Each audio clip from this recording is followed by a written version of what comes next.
안녕하세요. 색소폰 연주자 유한나입니다. 네, 오늘은 여러분들이 이제 앙부슈어를 굉장히 어려워하시잖아요. 그래서 주법에 대한 얘기를 좀 하려고 하는데, 내 소리가 조금 이상한 느낌이 든다. 내 소리가 조금 마음에 안 든다. 이런 분들이 계시다면 이 세 가지를 점검해 보시면 좋을 것 같은데요. 제가 이렇게 스튜디오를 운영하면서 신규분들이 요즘 많이 오시는 것 같아요. 왜 그런가 생각해 봤더니 그동안 코로나로 인해서 좀 시작하고 싶어도 시작을 못 하시다가 이렇게 좀 마스크를 벗게 되면서 배우려고 하시는 분들이 많으신 것 같아요. 근데 제가 이제 초보자분들을 가르칠 때마다 항상 들은 얘기가 있는데요. 항상 윗니를 제대로 고정하지 않으셔서 문제가 되는 경우가 되게 많더라고요. 그러니까 우리가 기본적으로 앙부슈어에 대해서 알고 계시잖아요. 윗니는 직접 치아를 대자. 그 다음에 아래 입술은 말기도 하고 밖으로 빼기도 하고 하잖아요. 근데 우리가 이제 강의를 많이 들어보고 뭐 인터넷에서 많이 찾아보셨으면 아실 테지만 아랫입술에 힘을 빼라는 얘기를 굉장히 많이 들어보셨을 거예요. 그래서 아랫입술에 힘을 빼는데 중요한 거는 윗니에 또 힘을 주지 않으면 전혀 소리가 또 예쁘게 나지가 않거든요. 그래서 초보자분들이 처음에 악기를 보실 때 다들 어떻게 보시냐면 윗입술도 입술로, 아랫입술도 입술로 이렇게 연주를 하실 때가 되게 많았어요. 그래서 예를 들어서 이렇게 하시는 거예요. 자, 이렇게 불었을 때는 소리가 어떻게 나냐면 굉장히 답답하고 음정도 떨어지고요. 그 다음에 힘도 굉장히 많이 들어가게 되거든요. 그래서 제가 이렇게 보시면 윗니에 힘을 주세요. 윗니에 힘을 주세요. 이런 얘기를 되게 많이 들어요. 윗니에 힘을 주세요. 윗니에 깨물도록, 그러니까 자국이 날 정도로, 패치에 자국이 날 정도로 깨무는 거예요. 윗니에 힘을 줘야지만 소리가 시원하게 나는데 자꾸 위아래 다 입술로만 부르려고 하시면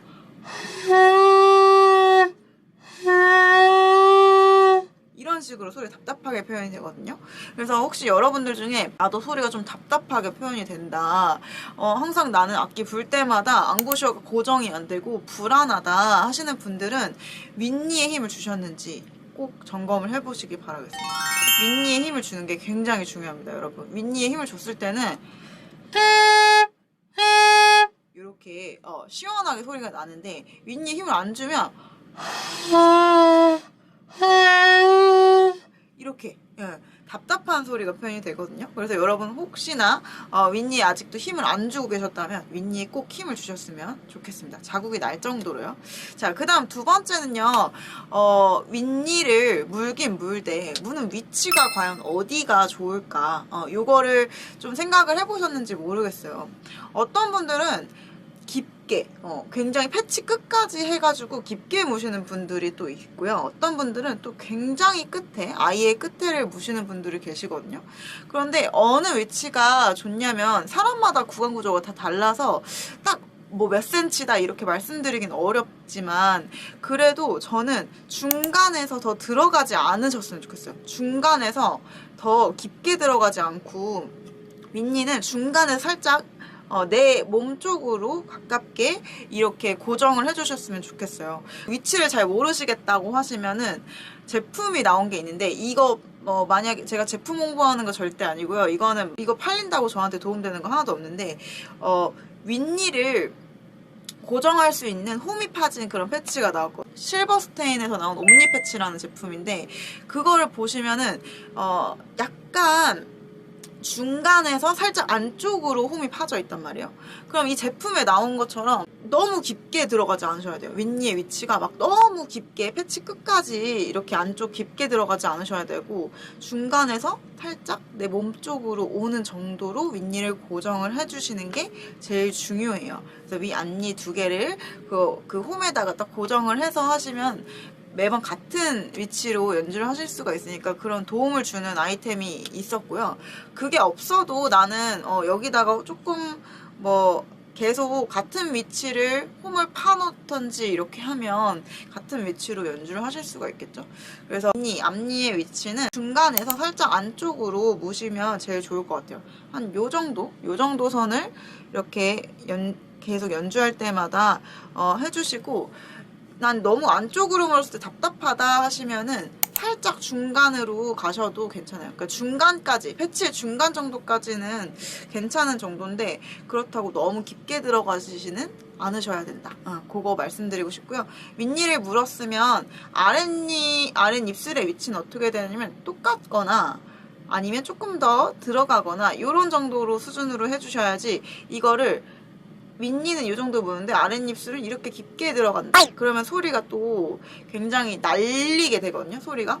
그래서 그거는 좀 주의하셔야 돼요. 윗니, 아랫니의 위치가 동일하거나 혹은 조금 더 아랫니가 들어가거나 요런 그것도 너무 많이 차이 나지 않게 일치하게끔 물어주시면 제일 좋을 것 같아요. 자, 그 다음에 이제 세 번째는요, 호흡의 방향이거든요. 여러분, 호흡의 방향에 대해서 생각을 해보셨는지 모르겠어요. 그러니까 사람마다 이 호흡을 내보내는 그런 방향이 다 다르신데요. 연주를 할 때 호흡의 방향이 굉장히 또 중요합니다. 또 직진성 있게 호흡을 보내주시는 게 맞거든요. 그러니까 악기가 이렇게 밑으로 생겼다고 해서 자꾸 호흡을 이렇게 보내시는 분들 있어요. 이렇게. 자, 이렇게 보내시면 안 돼요. 호흡을 그러니까 앞니가 너무 많이 나오고 아랫입술이 너무 들어가서 이런 모양으로 보시면 안 됩니다. 이렇게 부는 악기들이 있긴 해요. 뭐 이렇게 플루트나 펜플룻, 뭐 단소 이런 종류의 악기들이 있는데, 색소폰은 그렇게 호흡을 밑으로 보내는 게 아니라 직진성 있게 보내주면 돼요. 이렇게 하면 소리가 더 시원하게 나실 거예요. 그러니까 저희 회원님 중에 어떤 분이 호흡을 자꾸 밑으로 이렇게 보내시는 거예요. 그래서 제가 혹시 플루트 같은 악기 해보셨냐 이렇게 물어봤더니 맞다고 하시면서 한 플루트를 6년 정도 하셨대요. 그래서 저보고 이제 어떻게 알으셨냐 이렇게 얘기를 하신 적이 있거든요. 그러니까 보면은 이제 다른 악기들을 하셨던 그런 습관들이 좀 나올 때가 있더라고요. 그래서 만약에 혹시나 나는 호흡을 자꾸 밑으로 보내고 있었다고 하면 직진성 있게 보내시도록 계속 생각을 해보셔야 돼요. 혹은 또 위로 보내시는 분들도 없겠죠. 그러니까 윗니를 좀 적게 물고 아랫입술 깊게 물어서 이렇게 호흡을 위의 방향으로 보내시면 또 소리가 굉장히 철이 떨리는 것 같은 그런 좋지 않은 소리가 나게 돼버리거든요. 그래서 윗니를 무는 위치도 중요한데 위아래가 일치하게 해주시고 아랫입술은 너무 많이 지나치게 들어가지 않게 주의하시면 좋을 것 같아요. 그래서 제가 오늘 이렇게 앙부쇼에 대한 내용 3가지를 말씀드렸는데, 제가 그동안 많은 분들을 가르쳐 드리면서 잘 안 됐다 하는 베스트 3거든요. 그래서 여러분들께서도 나는 어떻게 하고 있었나 점검하는 시간이 되셨으면 좋겠고요. 이 영상이 도움이 되셨다면 좋아요와 구독 한 번씩 눌러주시면 제가 앞으로도 좋은 내용의 강의들 많이 올려드릴 테니까요. 여러분 많이 응원해 주시면 감사하겠습니다. 네, 그러면 다음 영상에서도 좋은 영상으로 찾아오도록 하겠습니다. 긴 영상 봐주셔서 너무 감사합니다.